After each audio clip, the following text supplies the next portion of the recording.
बिस्मिल्लाहिर्रहमानिर्रहीम, अस्सलाम वालेकुम। मैं हूं अली शेर और आप मेरा यूट्यूब चैनल देख रहे हैं। इस वक्त की सबसे बड़ी खबर, आईनी बेंच का क्याम। चीफ जस्टिस ऑफ पाकिस्तान के बारे में क्या होगा ये आपके सामने रखेंगे।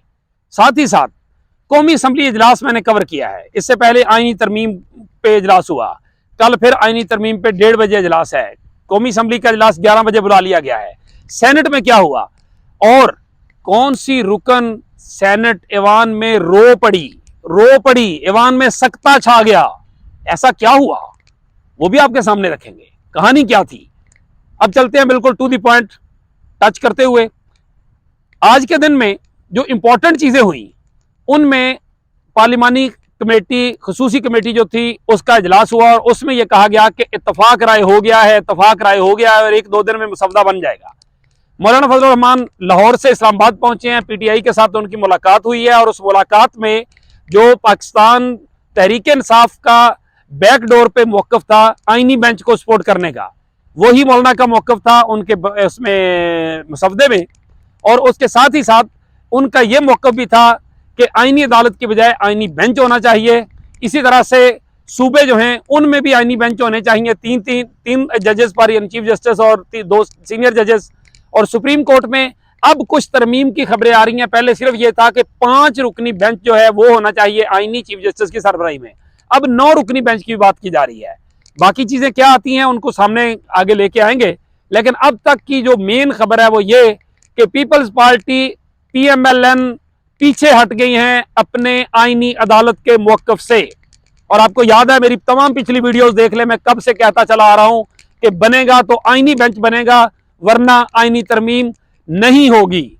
मौलाना कम से कम उस तरमीम को सपोर्ट नहीं करेंगे जिसमें आईनी बेंच नहीं होगा, या मौलाना की जो तजावीज हैं वो अमल में नहीं आएंगी, या मिलिट्री कोर्ट्स होंगी उनको मौलाना सपोर्ट नहीं करेगा। और बिल्कुल यही चीज होने जा रही है। इत्तफाक राय होने जा रहा है, इत्तफाक राय होने जा रहा है आईनी बेंच के ऊपर। बाकी डिटेल्स जो है वो तय हो जाएंगी। मेन बात यही थी, चीफ जस्टिस के चुनाव के लिए अब अभी कुछ देर कबल जो है जराए से कुछ पता चला है कि जी जो 18वीं आईनी तरमीम थी उसमें तो सीनियर मोस्ट जो जज था उसका लिखा हुआ है साहब 175 में, लेकिन अब जो है उसमें 3 जजेस में से चीफ जस्टिस ऑफ पाकिस्तान के तकर्रर की बात की जा रही है। तो इस तरह से ये अब तक यहां का आईनी मामला था। दूसरा आ गया कौमी असम्बली इजलास। कौमी असम्बली इजलास में बिल्कुल टू दी पॉइंट बात करते हैं। उमर अयूब खान ने और असद कैसर ने दावा किया। उमर अयूब खान ने कहा कि हमारे अरकान को 1 अरब रुपए तक की पेशकश हो रही है वोट बेचने के लिए। असद कैसर ने दावा किया कि 1 से 3 अरब रुपए की पेशकश हो रही है। जरताज गुल के बारे में कहा गया कि हमारी पार्लियामानी लीडर को पकड़ के घसीटा गया।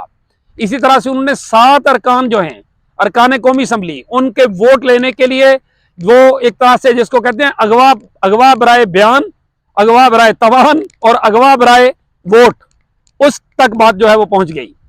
उमर अयूब खान ने कहा कि अगर ये सब कुछ हुकूमत करा रही है तो हुकूमत हमने आए, क्लियर बात करे। असद कैसर ने भी ये कहा, उन्होंने कहा कि आज हमारी बारी है, कल आपकी बारी है। और असद कैसर ने इस बात को तस्लीम किया कि माजी में फरियाल तालपुर या जिन भी खवातीन के साथ जो हुआ वो नहीं होना चाहिए था। जैन कुरैशी की अहलिया जो है उनकी गिरफ्तारी को स्पीकर ने भी तस्लीम किया और वजीर इत्तलात अताउल्लाह तारिक ने भी तस्लीम किया कि यस उन्हें गिरफ्तार किया गया था, लेकिन 2 घंटे बाद उनको छोड़ दिया गया। तो सवाल यह है कि गिरफ्तार किया क्यों गया था, क्या कसूर था उसका? क्या वो जैन कुरैशी की अहलिया हैं, इस वजह से उनको गिरफ्तार किया गया क्योंकि उन्होंने वोट नहीं दिया? और दूसरी तरफ खवातीन की तजलील अपने अरूज को पहुंच रही है। जो अरूज पे पहुंची हुई थी वो अपनी जगह, नसीमा एहसान BNP मैंगल की सेनेटर, उनको घर में मुकय्यद रखा गया था। पार्लियामेंट लॉजेस में बाहर अफराद मौजूद थे और फिर वो वजीर आजम के जोहराने में पहुंच गई। जब उनसे मीडिया ने पूछा तो वो बेबस नजर आई। उन्होंने कहा कि मैं अगवा तो नहीं हूं लेकिन मैं यहां पे मौजूद हूं। जब उनसे पूछा गया कि क्या आप पे कोई दबाव है तो उन्होंने कहा ये इस बात का किसको नहीं पता कि मुझ पे और बाकी अरकान पे दबाव है और क्या कुछ नहीं हो रहा है। वहां पे उन्होंने अपने बेटे के अगवा होने की तरदीद की, लेकिन जब वो ईवान में पहुंची, सेनेट ईवान में जब वो पहुंची तो वो वहां पे रो पड़ी, भरा गई उनकी आवाज। ईवान में सकता छा गया, सेनेट ईवान में सकता छा गया। फिर ANP के उमर फारूक, अमल वली खान शेरी रहमान पे बरस पड़े। उन्होंने कहा आप बड़ी खवातीन की बातें करती हैं, अब आपको क्यों चुप लगी है, क्यों नहीं बोलती है अपनी रुकन साथी खातून के साथ? फिर बाकी खवातीन जो हैं वो उसके पास गई नसीमा एहसान के पास, उनको जाके दिलासा दिया। और नसीमा एहसान का हाल ये था कि वो अपनी भराई हुई, किसी हद तक रिंधी हुई और एक तरह से रोती हुई आवाज के साथ चेयर पे बैठ गई। बात करने आगे उनसे बात नहीं हो रही थी।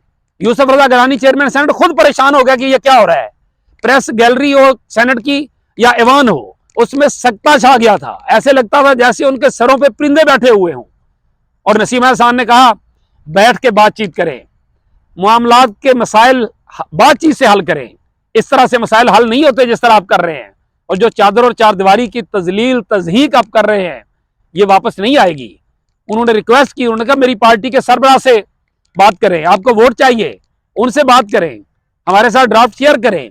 लेकिन हमारे साथ हो क्या रहा है? अभी वो यहां पे रो के बात करके तो चली गई, अब उनके साथ क्या होगा ये एक अगली बात है। और अगली बात आपको बताऊं इंपॉर्टेंट, सरदार अख्तर जान मैंगल और सेनेटर नसीमा एहसान का राब्ता हुआ है। ये मैं आपको ब्रेकिंग न्यूज दे रहा हूं। और सरदार अख्तर जान मैंगल जो कौमी असम्बली से इस्तीफा दे चुके हैं, अगरचे उनका इस्तीफा कबूल नहीं किया गया, वो दुबई से हंगामी तौर पे इस्लामाबाद पहुंच रहे हैं और वो आके अपने सेनेटर्स के साथ खड़े होंगे।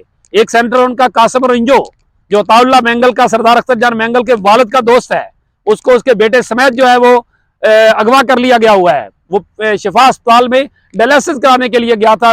अच्छा खासा बुजुर्ग और बूढ़ा आदमी है। तो उस सारी सूरत हाल में जब सरदार अख्तर जान मैंगल कल इस्लामाबाद में होंगे और जब वो अपने अरकान के साथ खड़े होंगे और जब वो यहाँ पे गरजेंगे बरसेंगे, जब वो बात करेंगे, तो उसके बाद फिर पता चलेगा कि हुकूमत जो है उसमें क्या कर सकती है। फिर कौमी असम्बली में आगा रफीउल्लाह ने कहा कि जो इल्जामात अरबों रुपए की करप्शन और जैन कुरैशी की बीवी को उठाने के और ये सब कुछ लग रहे हैं, स्पीकर साहब इन पे तहकीकात कराएं, इन पे रूलिंग दें। अगर आप इस पे रूलिंग दें कि ये इल्जामात दुरुस्त हैं, और अगर इल्जामात दुरुस्त है तो ये कौन कर रहा है इसका नोटिस लें। और अगर ये अरकान को इस तरह से अगवा किया जा रहा है और अगर ये इल्जामात गलत है तो फिर उनके खिलाफ एक्शन लें। अगर रफीउल्लाह, अब्दुल कादिर पटेल, बाकी अरकान ने भी इसकी मुखालफत की जो कुछ हुआ।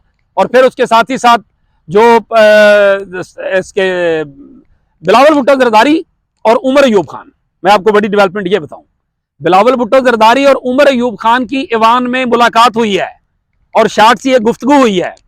आपको पता है ना उमर अयूब खान बिलावल को क्या कहता है और बिलावल उनको क्या कहता है। वो उनके नाना को ताना देता है कि आपका नाना मेरे दादा से को डैडी कहता था, और बिलावल उनको ताना देता है कि आपका दादा डिक्टेटर था। अब वो दोनों जो दादे और नाने वाले थे वो आज आपस में कूल होके मिले हैं। इसका मतलब है कि कुछ चीजें कूल होने वाली हैं पॉलिटिकल एंड से। देखते हैं जो मजीद अपडेट आएगी उसके ऊपर भी आपको आगाह करते रहेंगे। इसी के साथ मुझे दीजिए इजाजत। अल्लाह हाफिज।